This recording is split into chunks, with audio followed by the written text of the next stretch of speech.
And those people always say in every conversation with me is, I wish I knew then what I know now. So I'm just trying to do the things now that they wish they did.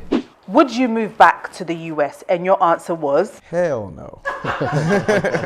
Okay, he added hell. Last time it was just no. Sorry. No, I formally declined to move back to the US. Why? I want people to understand the reasons why a young person like yourself is willing to go through it, because there are challenges, right? As far as the challenges, you have language barriers in some cases, infrastructure issues, as you said. But this is home. This is Africa, you know.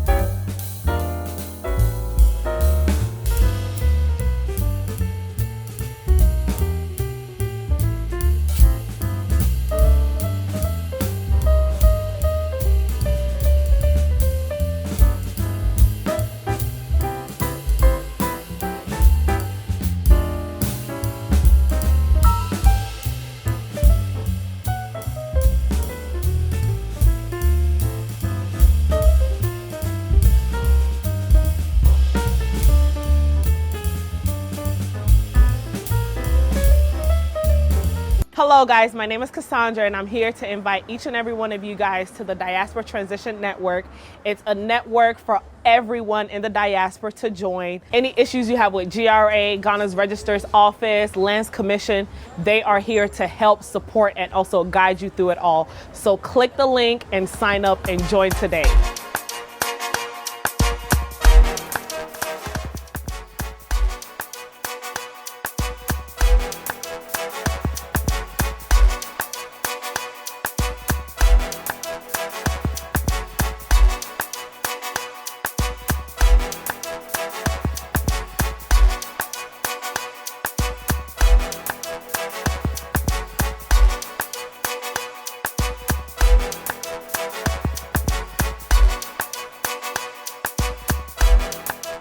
As you know, I've been banging on about the diaspora transition. I'm basically telling everybody to come back home. Now, I have 3 young men who've said, yes, Denta, I'm with you. Like, I'm not going back to the US. And funny enough, they're all from the US. And I was just saying to them that I think that there's more people coming from the US than even the UK. So my UK peeps, where are you? I need to speak to you. I need to find out why perhaps you guys are not moving back and more Americans are coming back to Ghana. So guys, welcome to the Denta Show, Diaspora Transition. How does it feel to be home? I love it. I love it. I couldn't have made a better decision. Really? Honestly. Yeah. What was the trigger for you? I think there was probably 2 major things. One was my previous role, the job that I had. It was taking away from what I had really wanted to do. I was advising companies here.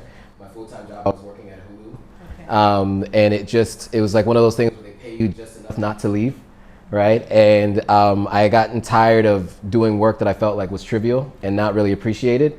That was one. So after I left that company, I wasn't sure I was ready to move yet. But during the pandemic, I realized that it wasn't as important to live in the United States as I initially thought it was. And I had been building a house in Sierra Leone, and I knew that I needed to be close. And after I had come to Ghana for the year of return, it felt like there was no better place to come to. So it was those 2 different things that came together. Yeah. Hulu's a big company, right? Sure. And they must have been paying you a good salary. For somebody in the diaspora that's getting good amounts of money, they're not thinking about transitioning back to Ghana, right? Because they're comfortable. Sure. And so you're coming into a zone where you're not so comfortable, Ghana, you're trying to find your feet. Yeah. Hasn't that been a difficult thing for you? Sure, it has been, but for me, it was about following my passion. Money will always come, right? They say if you do what you love, you'll never work a day in your life, right? And once I started that process of advising companies back in 2019, they weren't paying me. I wasn't making any money from it, but I felt fulfillment from it. And so it made what I was doing at Hulu trivial. It didn't feel like it meant anything. So even though I was making a pretty significant amount of money, it just didn't feel like I was doing what I was on earth to do, what I was born to do. So although I'm dealing with some some challenges as you do when you move to any new city, especially when you're moving to a new country. It's still well worth the decision to make to move. Yeah. Sierra Leone. Someone would say, okay, you're from Sierra Leone. Why not go back to Sierra Leone? Why aren't there enough opportunities in Sierra Leone for you to move back there? Yeah, honestly, I think it's just industries are still up and coming, and the population is pretty small. I think any country where the GDP is pretty low, the average income of every person is really low. Any business like advertising, which is really where I'm starting my career here in Ghana, and of course I'm planning to move into investments. There aren't advertisers that are willing to spend money there. So in my day job, while I work to build my future career, I wouldn't have anything that I could do there.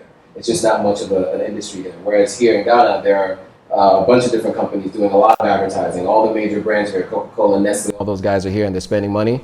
There's even sports betting companies here, right? So there was plenty of opportunity here, so it made more sense for me to come to Accra versus Freetown. But I'm working to make it so that Freetown, Sierra Leone is a place and is a destination that people feel like they can go to. Fantastic. And you mentioned about you're building a house in Sierra Leone. Usually that's like my 60-year-old dad saying he's building a house in Africa.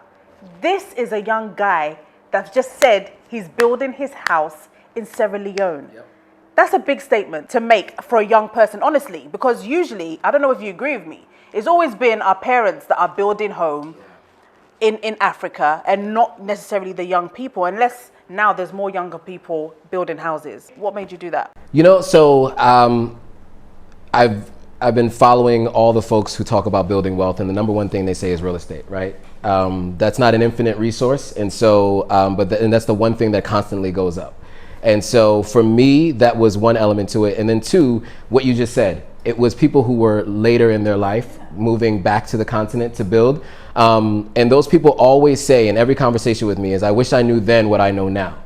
So I'm just trying to do the things now that they wish they did, right? And that was one of them, was building a house. Absolutely. So, yeah. So Duncan Amate, you moved in 2017 back to Ghana in the US, doing your storytelling and everything, right? While she was in the US. What was your trigger? What was your final thing? Like, that's it, I've had enough, I'm going back to Ghana. I think for me, like as a director, I also have to look at it from the writer's side as well. So coming up with stories and trying to tell a fresh perspective and a new perspective, and something that also spoke to me, as a third culture kid. I felt like more of the things that I wanted to tell and more of the stories that I wanted to tell was here in Ghana. So because my father's Ghanaian, I went to SOS even for a few years. Oh, right? did you? Yeah, I did. Yeah, but the primary school. Primary school. Yeah. And how was schooling in Ghana? It was different. Yeah, I mean, it was. I definitely got, like, when I went back to the States, the first thing that all the teachers told my parents was like, "The kid is like very, very like well mannered and and disciplined and this and that." And I was like, yeah, thank SOS. Yeah, okay. They made sure, and yeah, but here in Ghana it's more communal, and even the biggest difference is in Ghana, the cool kids are the smart kids, right? The ones that are that are popular with everybody are the ones who make really good grades. In the States it's more about your style, your swagger, like all these other things. But here it's more about, forget that. Are you smart? Yeah. Where do you place? Because you see where people place, right? So you see exactly where everybody is, right? And so if you're near the top, it's just like, I want to be his friend or I want to be her friend, right? So it's kind of like that. It's true. Yeah. Duncan, you've traveled to Uganda, Mali, where else? Guinea, that's it. Why Ghana? What was so special there? What have you seen? What have you smelt? What have you eaten? Yeah. Well, originally I'm from the South, in Georgia, in America. So I grew up there, and there are a lot of dynamics that are similar to living in Georgia as living in here. Even the weather is very much the same in southern Georgia. So I went to those countries because I was invited to either speak or there was some type of conference, or I was learning something in music. Music is a very big passion of mine. And so I spent a couple years traveling back and forth to Guinea and Mali, learning the local rhythms and music from that area.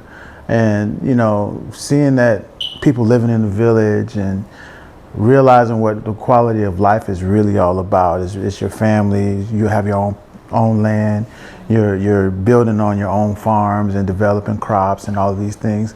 And you're just living life stress-free. And that was very appealing to me. But as an entrepreneur, you also need that element of city life, right? So Ghana has all of that and more. And so it was very, very natural for me to come here and feel at home. So, you know, when I started integrating and meeting people so kind and welcoming, very polite, got manners. I'm like, man, this is like 1980 back here in 2021, you know, when you was raised that way. So it's very great. It's very great to be here. Sometimes I read my my comments on my YouTube. People like, Denta, you're promoting Ghana too much. It's not really like that.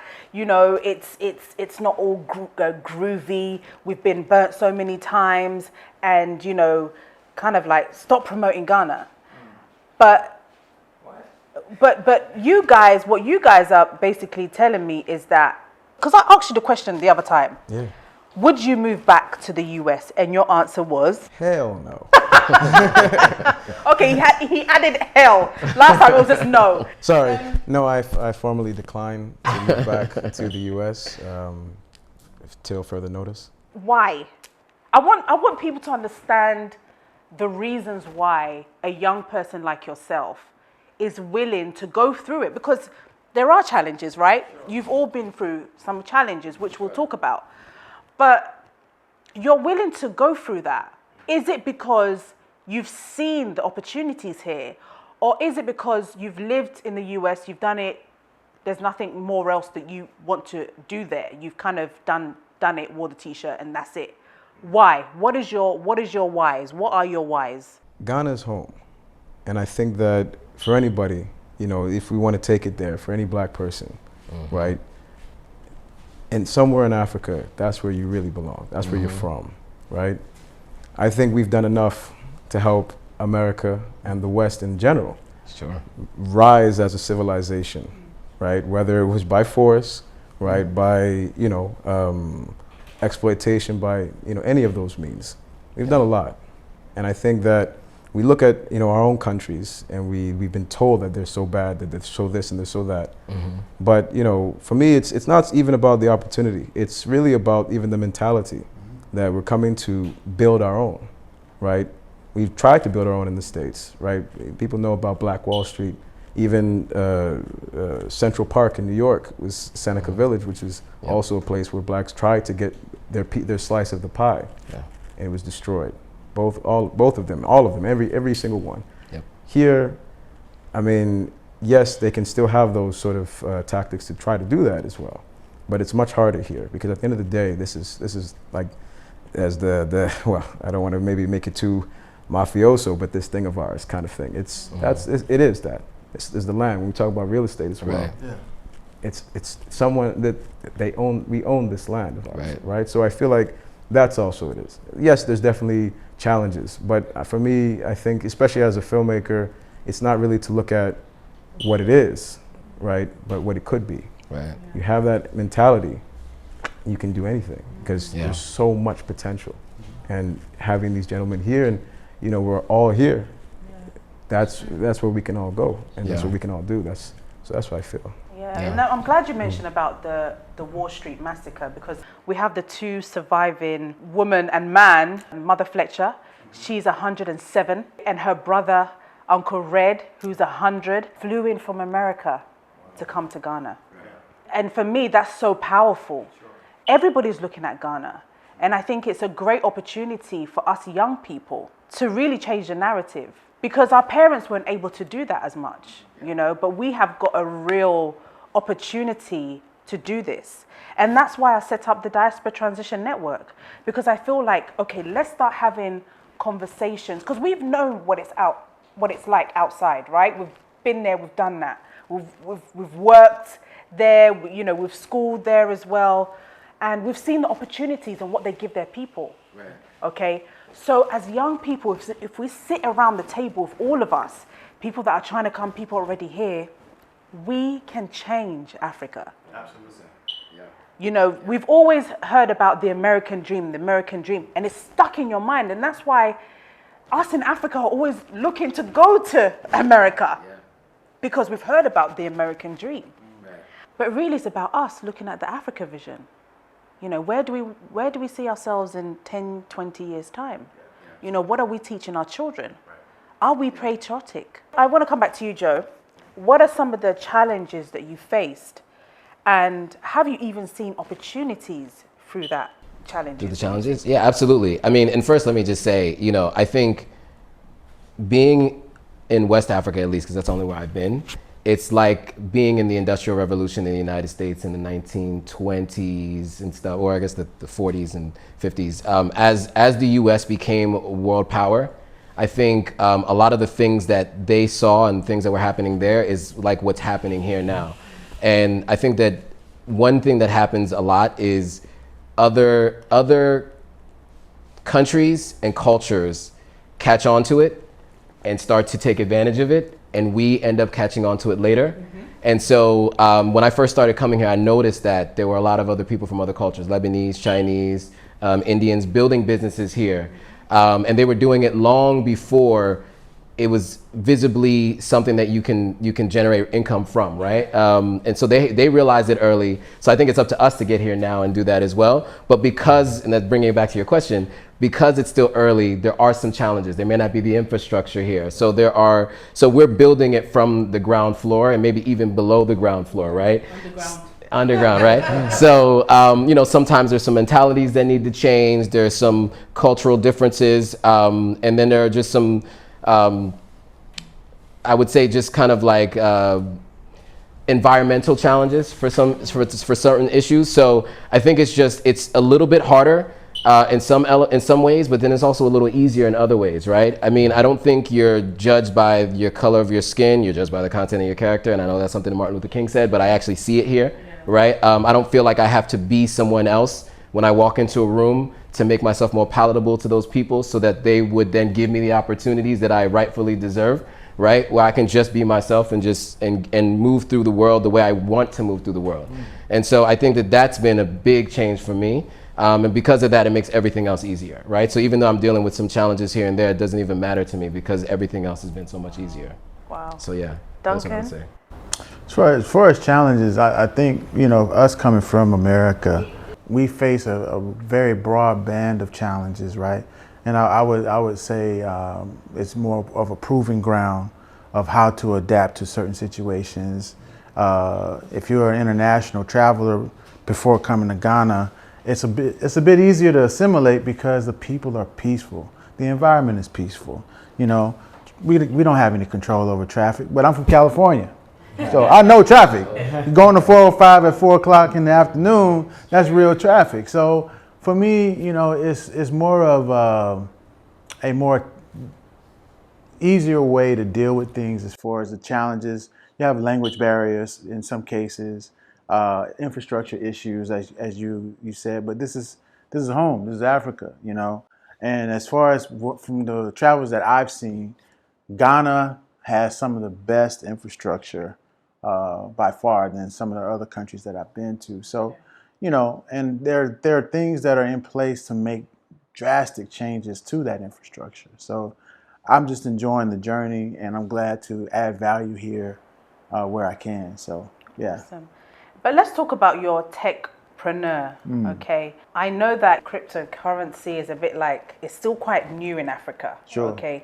A lot of people, I mean, I remember doing Bitcoin, okay, and I used to have heart attacks every night just looking at it going up and down. Right. But getting people to understand, Right. how have you been able to educate individuals and companies about crypto and tech? The key to understanding cryptocurrency is to understand purchasing power, right? We all live in a world where central banks control the flow of cash circulating into the monetary system, right? COVID happens, the US prints more US dollars than in the last 60 or 70 years in 1 year.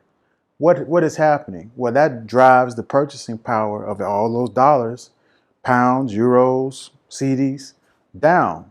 And there's no system in place to protect people's savings accounts. Here comes digital currencies like Bitcoin and Ethereum, where if you invest in those, they're deflationary. So as the Fed prints more money, the Bitcoin continues to rise because there's only 21 million coins available that will ever be created. So year over year, you're gaining more than 10% on your money just by having cryptocurrency as a part of your portfolio. And so when people understand purchasing power, this isn't, I'm going to throw my rent money in here, right? Or my car payment. We don't do that. This is for, you have to look at it, this is my new savings account, right? To where I own title, just like a house. I own title to my crypto, right? This is the first time in modern history to where you can literally own your money legally and have title to it. We don't own the pound. We don't own the dollar. We don't own the CD. But with cryptocurrency, it gives you that ability to own value. And I think that's very important for anybody in the world, but it's certainly here in Africa where, the debasement of currency is prevalent. East Africa or West Africa, Central Africa or South Africa, is prevalent. And people need to know the power of digital assets.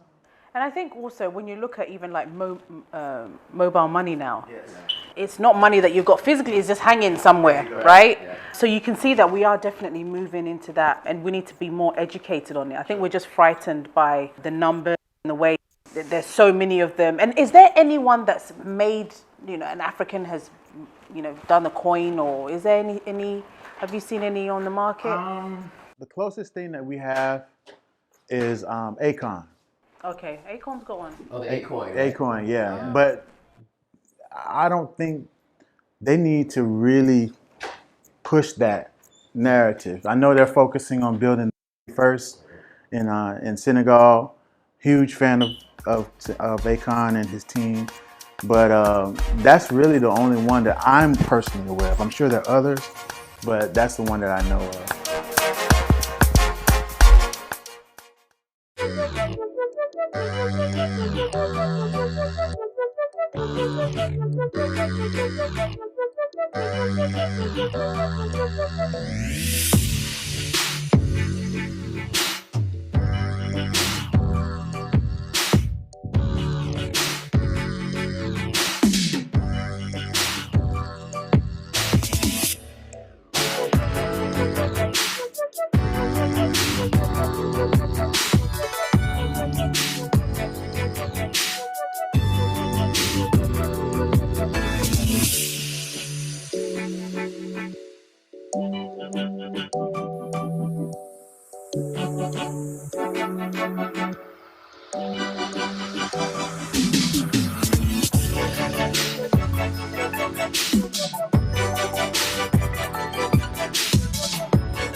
had to do anything, if you had to build anything to solve the issues that we are currently facing in Africa, particularly in Ghana, what would you build or what would you do to solve that issue?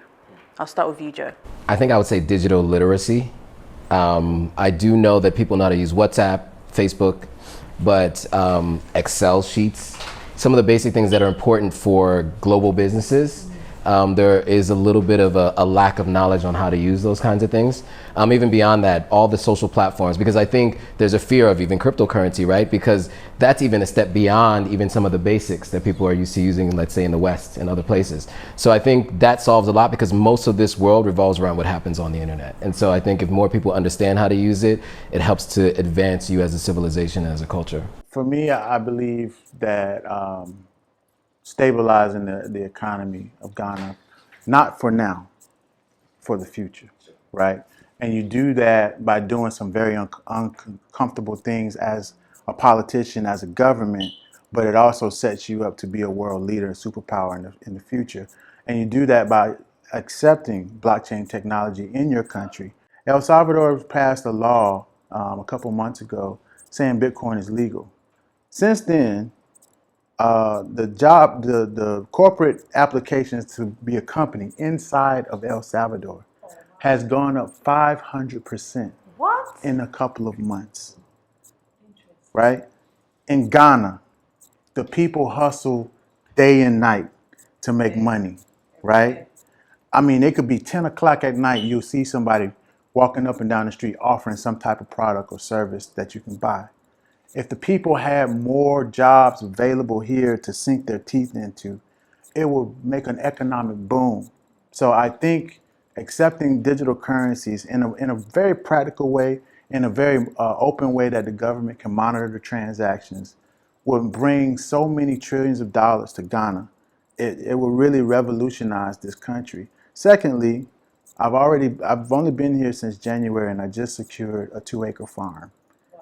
So it's out in the Volta region, and so we just did that a couple of weeks ago, and we're gonna just local crops. Yeah, starting with cabbage, and it's right off the river. Literally, you could take a few steps, and the Volta River is right there. Yeah. So we're really here and committed to economic development and change here in Ghana. So, I got inspired by Big Brother Akon and his right-hand man, Tiong, in Dakar. He has Jefu Farms in Dakar. So I was like, we can do the same thing here in Ghana. Yeah. Tay. Wow. I don't know how I'm going to follow all of that, but I would say, look, for me, this is even one of the reasons why I got into film and into storytelling in general. I just think that you can have all these ideas, you can have, in terms of these, let's say, economic growth, potential, etc., but it also starts with your mentality, right? Absolutely. One of the biggest things that my parents did for me as a child was to make sure that, okay, especially my mom, when I would get back home from school, she would say, okay, so what did they teach you, right? And then I would tell her what they taught, which is a lot of American history, but through their lens, right? All right, sit down, now we're gonna go through your real history, right? Your real education. And so I'll be learning about all these different people that look like me, and I would be able to get that sense of, oh yeah, so it is possible.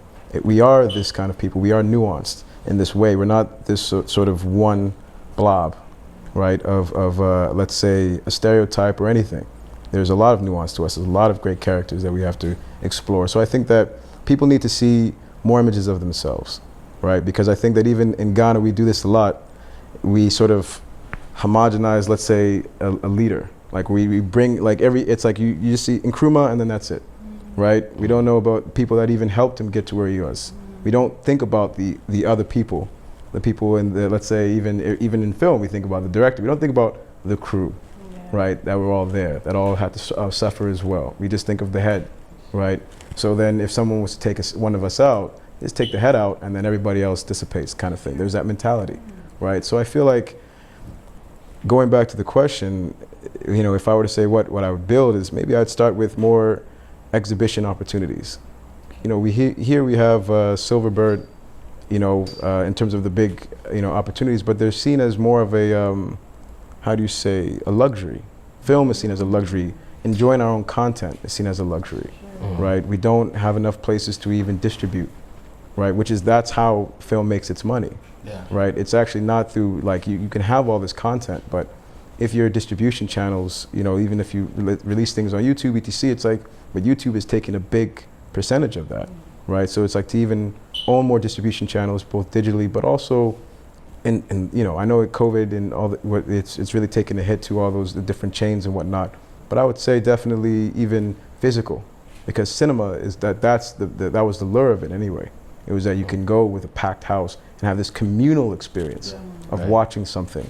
Netflix on your laptop is nice, but I'm saying that that's why like you can even get this sort of a national mentality, this sort of national mindset. Where are we going, right? And it can be in so many different ways. Even back in the 60s, what they had was mobile cinemas, right? In Ghana, right? And they would go to these different places, set up. It's almost like Cirque du Soleil, or but they're able to go to places, even to these remote villages, set up,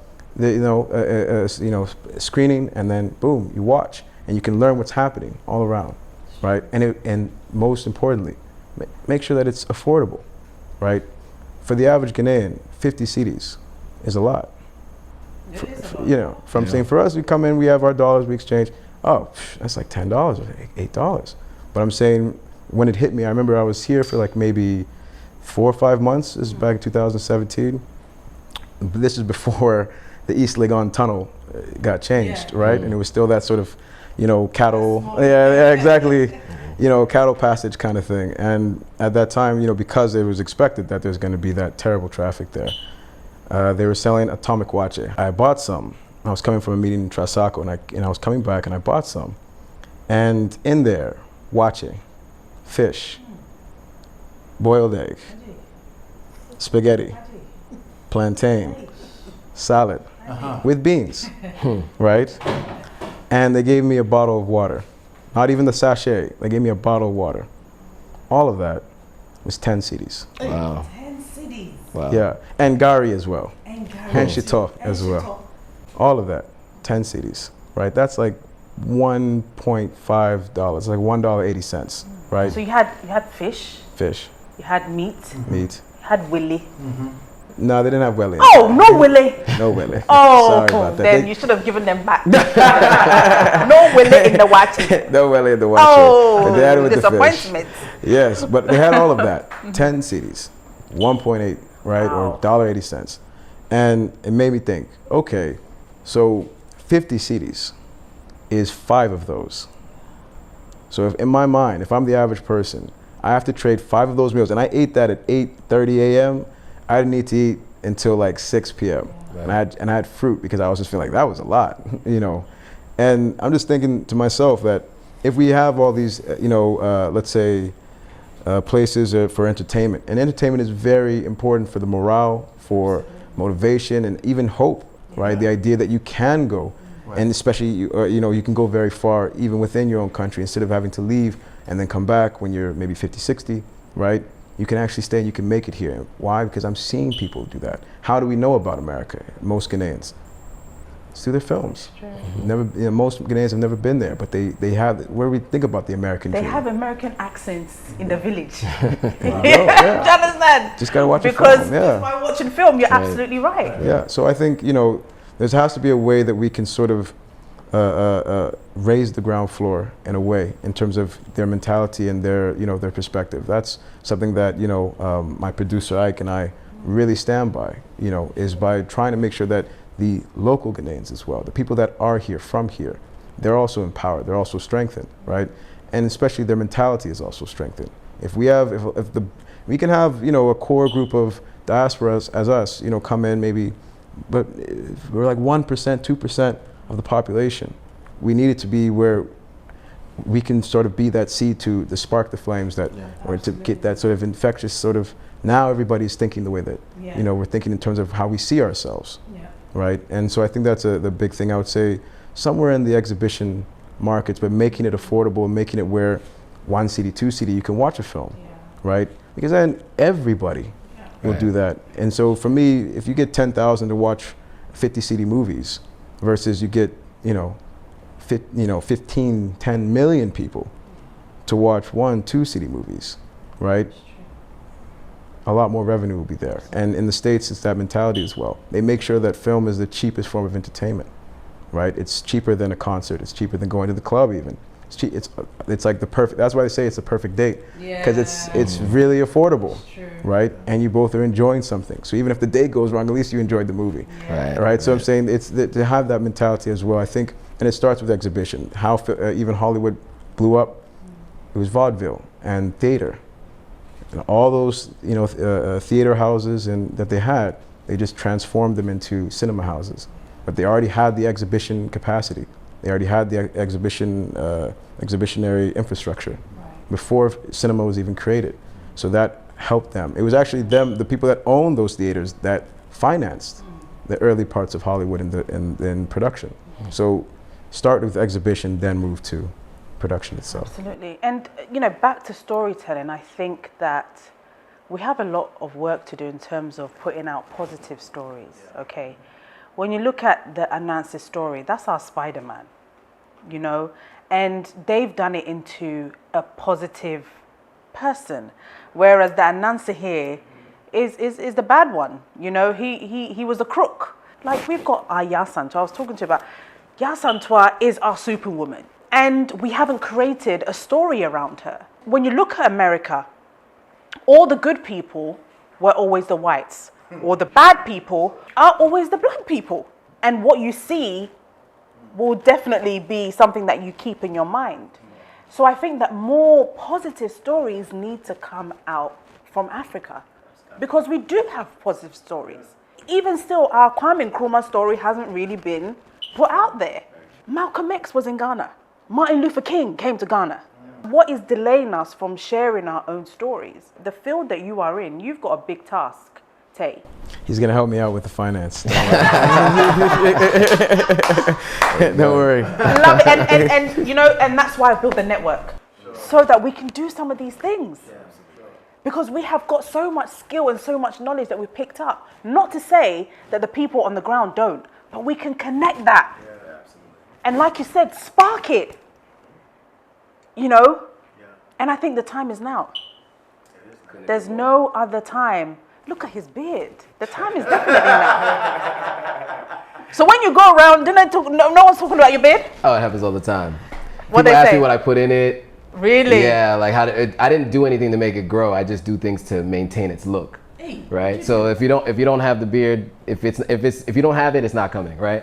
But I just use. There's actually a black guy in the U.S. It's a company called Walker & Co. His name is Tristan Walker. Most people know it by Bevel.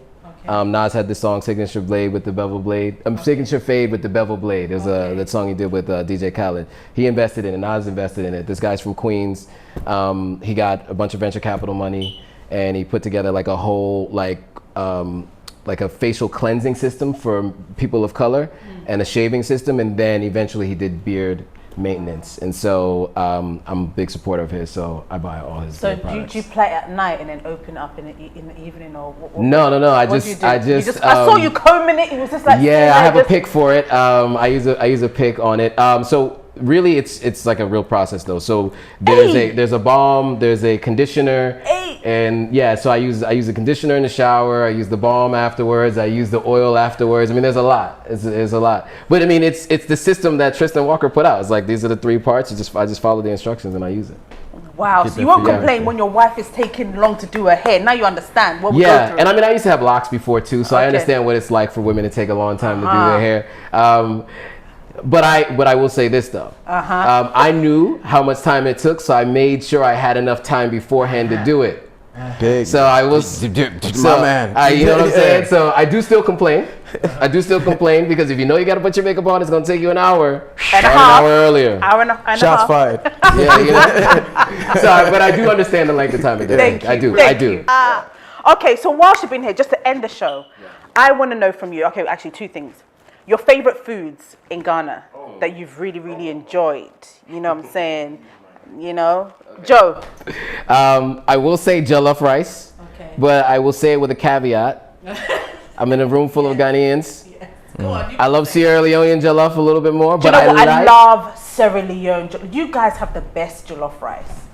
I want to look at all the cameras. You heard that, right? Jollof rice is on point. Okay. So, We but I can do neither really like the confirm jollof nor rice here, deny. though. I talked to some Nigerians, and there's a whole thing, but I do like Ghanaian jollof. It's good. So I do eat jollof like probably every other day. Okay. All right. Duncan. For me, it's the palava sauce. Okay. Oh man, we gonna be like best friends. That was Palava my sauce answer. for me, man. You know, and the okra stew. Duncan. Oh, Talk no more. Me and you are buddies. Listen, I can have contumely, as you call it, morning, yes, afternoon, yes, and evening. And it's healthy. yes, It's green. yes. You know what I'm saying? Yeah, we need You have more it of that. with bordier, or you have it with yam, or you have it with, your friend is saying, even stew, and rice. Do you understand? You had your white rice, you dip your...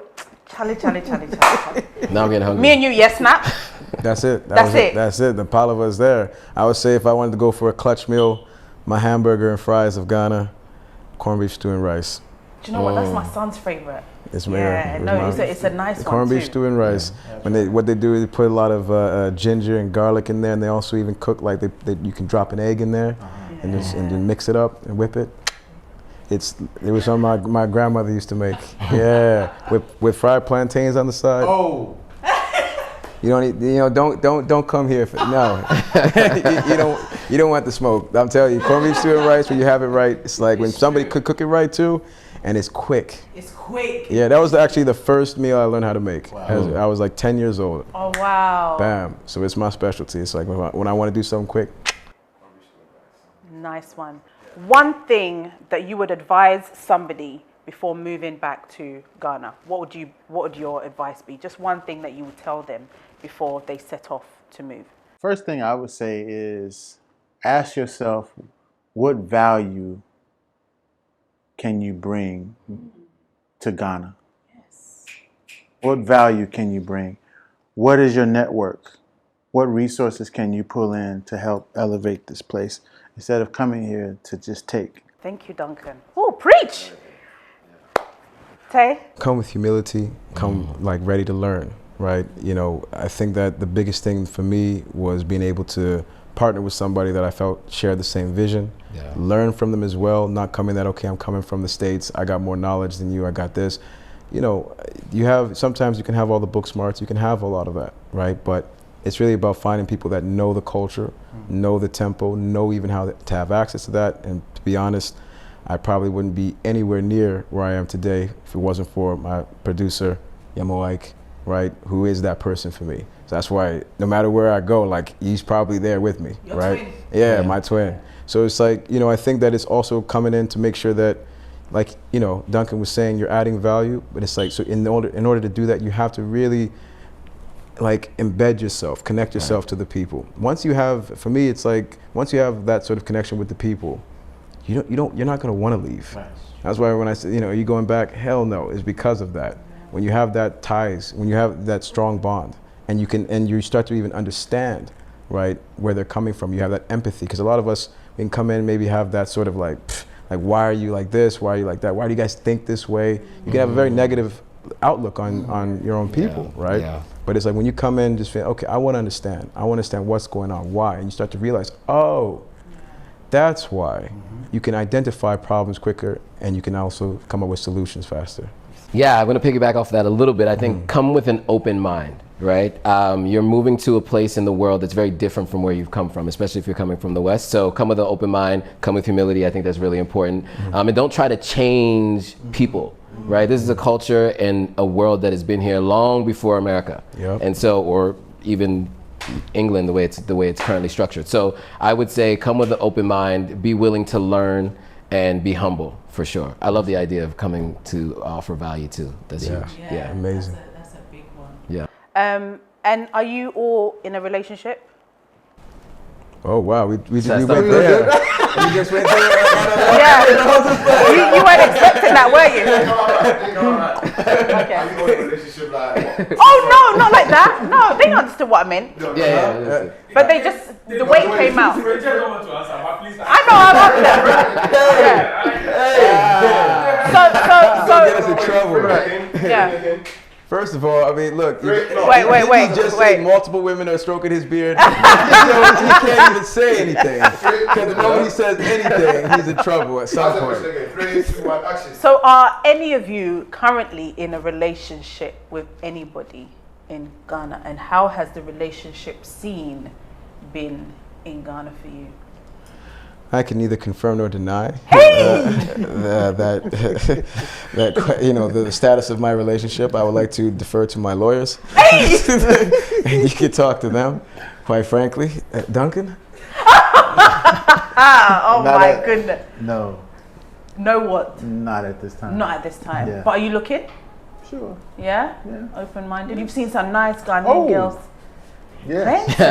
Well, as for that, we have that. We have, Yes. Yeah? We have that, yeah. Joe, there's a lot of women stroking that Yeah. beard. So I'm single and dating, Okay. but What? I'm not in a You're single full-time and dating? relationship.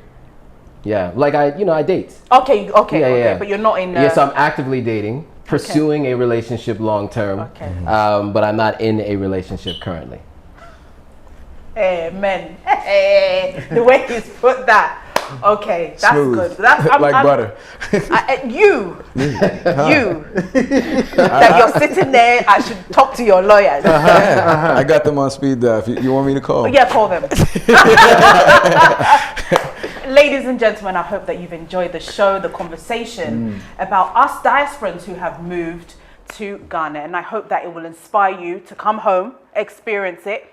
A lot of them came back and forth, a little, a few months, a few years before they finally decided to move back. So make sure that you do that. Come and see before you pack your bags and come. But you know what? It is the right place to come. So guys, hope you have a good night. See you soon. Bye-bye.